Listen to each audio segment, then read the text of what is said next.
ជំរាបសួរពុកម៉ែបងប្អូនថ្ងៃនេះគឺខ្ញុំសូមលើកយកជំងឺគ្រូតមកបង្ហាញជូនពុកម៉ែបងប្អូនជំងឺគ្រូតគឺជាការឆ្លងមេរោគផ្លូវដង្ហើមដែលឆ្លងខ្លាំងដែលភាគច្រើនប៉ះពាល់ដល់ទារកនិងកុមារតូចៗជំងឺគ្រូតជាធម្មតាស្រាលទេប៉ុន្តែរោគសញ្ញាអាចក្លាយជាធ្ងន់ធ្ងរនិងគំរាមកំហែងដល់អាយុជីវិតកុមារតូចៗបាននេះក៏ជាមូលហេតុមួយដែលនាំឲ្យកុមារចូលទៅផ្នែកសង្គ្រោះបន្ទាន់ជាញឹកញាប់ដែរតើអ្វីទៅជាជំងឺគ្រូតគឺជាការឆ្លងមេរោគផ្លូវដង្ហើមដែលបណ្ដាលឲ្យរលាកនិងហើមផ្លូវដង្ហើមខាងលើប្រអប់សំឡេងនិងបំពង់ខ្យល់របស់កុមារតូចៗការហើមនេះបណ្ដាលឲ្យផ្លូវដង្ហើមខាងក្រោមខ្សែបំពង់សំឡេងរបស់ពួកគេរួមតូចដែលធ្វើឲ្យការដកដង្ហើមរបស់ពួកគេមានសំឡេងរំខាននិងពិបាកក្នុងការដកដង្ហើមជំងឺគ្រូតចំពោះទារកគឺជារឿងធម្មតាបំផុតតែងតែកើតមានរហូតដល់កុមារមានអាយុក្រោម3ឆ្នាំនៅពេលដែលកុមារកាន់តែធំជំងឺគ្រូតក៏លែងសូវមានដូចមុនទៀតហើយនេះក៏ដោយសារតែបំពង់ខ្យល់របស់ពួកគេក៏កាន់តែធំទូលាយដែរហើយការហើមទំនងជាមិនសូវជាមានផលប៉ះពាល់ទៅដល់ការដកដង្ហើមទេតើមានរោគសញ្ញាអ្វីខ្លះរោគសញ្ញានៃជំងឺគ្រូតរួមមានសំឡេងស្អកក្តៅខ្លួនហៀរសម្បោរតឹងច្រមុះ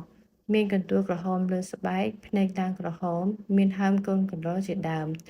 រោគសញ្ញាជាពិសេសសំខាន់សម្រាប់ជំងឺគ្រូតគឺក្អកស្អកឬមានសំឡេងដូចព្រុស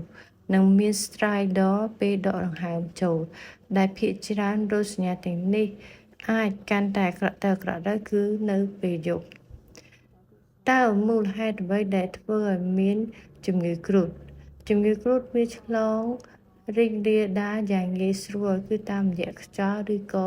តាមការប៉ះពាល់ផ្ទាល់ជាមួយនឹងមេរោគដែលមេរោគទាំងនោះរួមមានគឺការបង្ករោគដោយពពួកវីរុសដូចជា Para-influenza RSV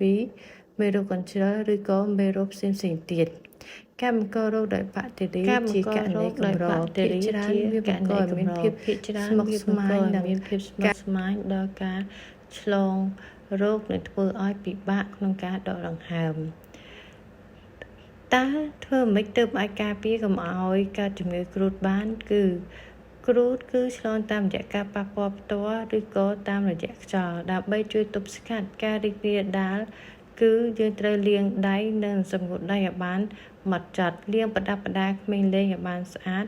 លើកទឹកចិត្តកូនឲ្យខ្ទប់មាត់និងច្រមុះនៅពេលក្អកឬក៏កណ្ដាស់ថែរក្សាកូននៅផ្ទះឬមើលថែទាំពេលពួកគេឈឺឬប្រសិនបើក្នុងកំឡុងពេលដែលមានការផ្ទុះឡើងនៃជំងឺតើពេលណាគួរយកកូនទៅមន្ទីរពេទ្យបើសិនបើកូនរបស់អ្នកមានរោគសញ្ញានៃជំងឺគ្រូតធ្ងន់ធ្ងរឬកាន់តែអាក្រក់ទៅសូមស្វែងរកការព្យាបាលភ្លាម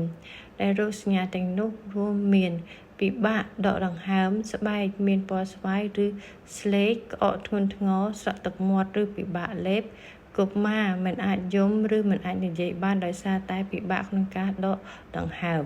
មានសំឡេងហួចដែលមានកម្រិតខ្ពស់ខ្លាំងពេលដកដង្ហើម